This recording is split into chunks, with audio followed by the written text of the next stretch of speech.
4-1 Musthaveaswig, Father Sky 9s, Pim's Gunner way out of the handicap, 14-1 outsider of 4. Here's Mark Johnson. Guy 2 lengths to Pim's Gunner, and they're at fence number 5. Musthaveaswig got in a bit close to that one, just lost a length in behind the leader, which is still Scott and Banks, who's trying to make every post a winning one here, Rascarity, as he comes down towards fence number 6.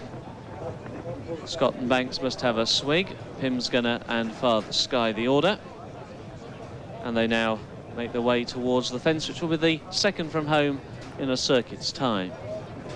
Scott and Banks on the inside of the grey Musthaveaswig. And Scott and Banks got in a bit close. A mistake by Pim's Gunner, and he's unseated his rider, Chris Bonner. So Pim's Gunner is out of the race after Father Sky, the novice, who's still going pretty well. Over 7 out, Musthaveaswig again far more fluent than Scott and Banks, and again he gets a reminder from Garrity, who's looking pretty anxious on this odds-on shot, and a length and a half to Father Sky, and don't rule him out. Here's the final ditch, 6 from home. Musthaveaswig a mighty leap by a length and a half. Again he draws the whip on Scott and Banks in second. He's not going like an odds-on shot at the moment, and Father Sky is poised to pounce, and they're coming to the cross fence. This is 5 from home, and Musthaveaswig got in close. A mistake by Scott and Banks, and he surrenders second to Father Sky, who is probably going best of the 3. They're beginning to make the turn back towards home. A line of 4 plain fences to take in this Dikler handicap chase. Musthaveaswig for David Nicholson and Robert Thornton on the inside. Towards the outside, Jim McCarthy on the Oliver Sherwood train. Father Sky, that was 4 from home.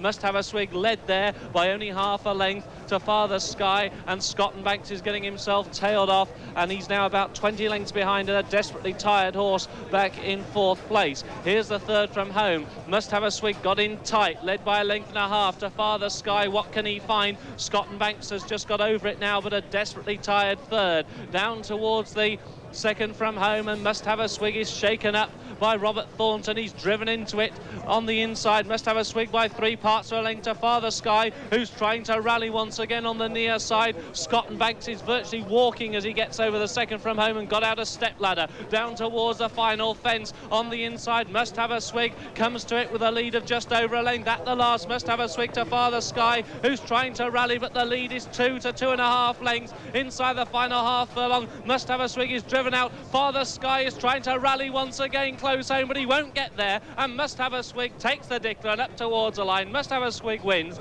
Father Sky in 2nd, and a disappointing 3rd, Scott and Banks.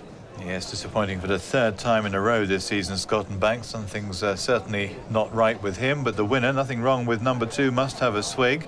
The winner here has won the race at 4-1. Second favourite beat number 3, Father Sky, at 9-1.